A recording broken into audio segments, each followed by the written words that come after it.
नमस्कार दोस्तों आज हम बात करेंगे मैस्लोस थियरी ऑफ नीड के बारे में। 1943 में एक अमेरिका में एक साइकोलॉजिस्ट हुए थे जिनका नाम था अब्राहम मैस्लो। उन्होंने एक थियरी प्रपोज करी थी। उस थियरी का नाम था theory of human motivation. Basically human needs के 5 स्टेजेस होते हैं जो ह्यूमन बिहेवियर को मोटिवेट करते हैं। पिरामिड में अगर मैं नीचे से लूं तो सबसे पहला स्टेज आता है फिजियोलॉजिकल नीड का। फिजियोलॉजिकल नीड के बाद में आता है सेफ्टी नीड। सेफ्टी नीड के बाद में सोशल नीड। सोशल नीड के बाद में एस्टीम नीड। एस्टीम नीड के बाद में सेल्फ एक्चुअलाइजेशन। ओके, अब हम इन पांचों को एक एक करके समझते हैं। Physiological need, basic need. Physiological need में आता है एयर, वाटर, रोटी, कपड़ा, आराम, रेस्ट एक्सेट्रा। तो ये आपकी बेसिक नीड हो गई। बेसिक नीड पूरी होने के बाद में आती है सेफ्टी नीड। सेफ्टी नीड में आ गया आपका घर, financial stability, future provision, life insurance policy, mediclaim policy, ये सारी सेफ्टी नीड में आ गई। एक बार आपकी सेफ्टी नीड पूरी हो गई तो उसके बाद में आपको मोटिवेट करती है सोशल नीड। अब आप सभी जानते हैं कि human being is a social animal. Human being को लोग लगते हैं, हमारे आसपास में हमको लोग लगते हैं, हमको प्यार, मोहब्बत, इश्क लगता है, वो थर्ड नीड में आ जाती है। रिलेटिव्स लगते हैं, वो भी सोशल नीड का पार्ट है। फ्रेंड्स सोशल नीड का पार्ट है। एक बार सोशल नीड हमारी पूरी हो जाती है तो नेक्स्ट नीड आ जाती है एस्टीम नीड। एस्टीम नीड में क्या होता है दोस्तों, हमारा कॉन्फिडेंस टॉप में होता है और हम ऐसा कुछ करना चाहते हैं जिससे हम लोगों को प्राउड फील करवाएं। कई बार वो प्राउड जो है वो कब ईगो में चेंज हो जाता है हमें पता ही नहीं चलता, क्योंकि ईगो और प्राउड में एक थिन लाइन होती है। तो ये जो एस्टीम नीड होती है, यहां पर हम महंगे महंगी चीजें खरीदते हैं, हम ब्रांडेड कपड़े, ब्रांडेड शूज, परफ्यूम्स, बड़ी बड़ी गाड़ियां, बड़े बड़े मोबाइल्स, आईफोन मोबाइल, सब चीजें खरीदते हैं क्योंकि हम लोगों को दिखाना चाहते हैं कि हम डिफरेंट हैं, हम अलग हैं। के बाद में आती है सेल्फ एक्चुअलाइजेशन। सेल्फ एक्चुअलाइजेशन वो पोजीशन है जब हम उस अवस्था में आते हैं हमें लगता है कि जीवन माया है, ये जो कुछ भी है सब माया है। तो इस पोजीशन में हम अपनी पोटेंशियलिटी को पूरी तरीके से बाहर निकालते हैं। हम वो करना चाहते हैं जो हम सदा से करना चाहते थे लेकिन नहीं कर पा रहे थे क्योंकि हम पैसे कमाने के पीछे पड़े हुए थे। तो जैसे फॉर एग्जांपल आप म्यूजिशियन हैं तो आप म्यूजिक में बहुत बेहतर हो सकते हैं। इस वक्त आप पैसों के लिए काम नहीं कर रहे, इस वक्त आप सिर्फ अपनी पोटेंशियलिटी को बाहर निकालने के लिए। सेल्फ एक्चुअलाइजेशन के बाद में एक हल्का सा एक पॉइंट है जिसे हम कह सकते हैं सेल्फ ट्रांसेंडेंस।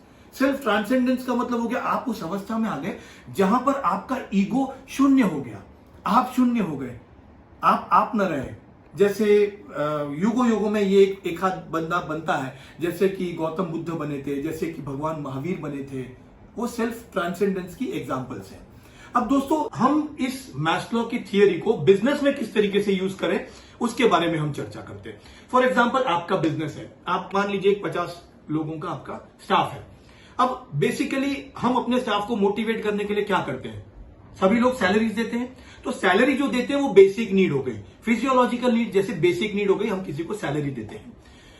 एक इंसान को टाइम टू टाइम मोटिवेशन चाहिए। सैलरी पाते पाते पाते पाते उस व्यक्ति को मोटिवेशन चाहिए। आप नेक्स्ट मोटिवेशन कैसे दोगे, सेफ्टी नीड। सेफ्टी नीड में क्या आता है, या तो आप उसे घर दे दो, घर का रेंट दे दो, हाउसिंग रेंट दे दो, या आप उसे इंश्योरेंस दे दो, या आप उसे मेडिक्लेम पॉलिसी दे दो।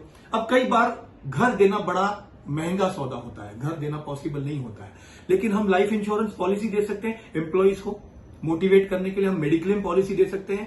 हम एम्प्लॉय स्कीम ले सकते हैं अपनी एम्प्लॉइज के लिए, जहां पर एम्प्लॉइज को मुनाफा होता है और साथ में एज अ बिजनेसमैन आपको टैक्स बेनिफिट भी मिलता है। तो ये हो गई सेकेंड लेवल जहां पर हम एम्प्लॉइज का सेफ्टी का ध्यान रखते हैं।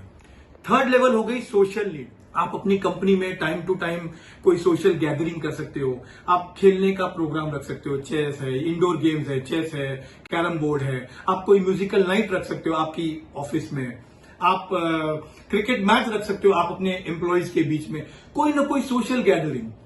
तो वो हो गया सोशल नीड। सोशल नीड मिलजुल करके लोग काम करते हैं प्यार मोहब्बत से, तो वो हो गई सोशल नीड, आप पूरी कर सकते हैं। सोशल नीड के बाद में आती है एस्टीम नीड। अब आप के जो बेस्ट में बेस्ट एम्प्लॉइज है, आपके जो अच्छे से अच्छे एम्प्लॉइज है, उन्हें और मोटिवेट करने के लिए आपको उन्हें कोई डेजिग्नेशन देना पड़ेगा, उन्हें प्रमोट करना पड़ेगा। आपको उन्हें मैनेजर है, असिस्टेंट मैनेजर है तो मैनेजर की पोस्ट देनी पड़ेगी, प्रमोशन देना पड़ेगा उन्हें ये फील होना चाहिए कि मैं डिफरेंट हूं। अब इस तरीके से आप उन्हें मोटिवेट कर सकते हैं। अगर आपकी कंपनी में कोई पोस्ट नहीं है, मान लो आपकी छोटी कंपनी है, तो 2-3 पोस्ट क्रिएट कीजिए और आप अपने एम्प्लॉयज को मोटिवेट कर सकते हैं। एस्टीम के बाद में आता है सेल्फ एक्चुअलाइजेशन। दोस्तों, सेल्फ एक्चुअलाइजेशन वो पोजीशन है जहां पर आप अपनी पूरी की पूरी पोटेंशियलिटी को बाहर निकाल रहे हैं। आप सोसाइटी के हित के लिए बहुत कुछ करना चाहते हैं। As a business, as a corporate आप सोसाइटी के लिए बहुत कुछ कर सकते हैं। और जिन कंपनीज का, जिन कॉर्पोरेट्स का yearly profit 5 crore and above है, उनके लिए तो कंपलसरी है, उन्हें 2% of their profit CSR fund में जमा करना होता है, कॉर्पोरेट सोशल रिस्पॉन्सिबिलिटी। तो इस तरीके से हम मैस्लोस थियरी को बिजनेस में भी यूज कर सकते हैं। दोस्तों आपको अगर मेरा ये वीडियो अच्छा लगा हो तो मेरे इस वीडियो को शेयर करें, लाइक करें और सब्सक्राइब जरूर कीजिएगा। Thank you.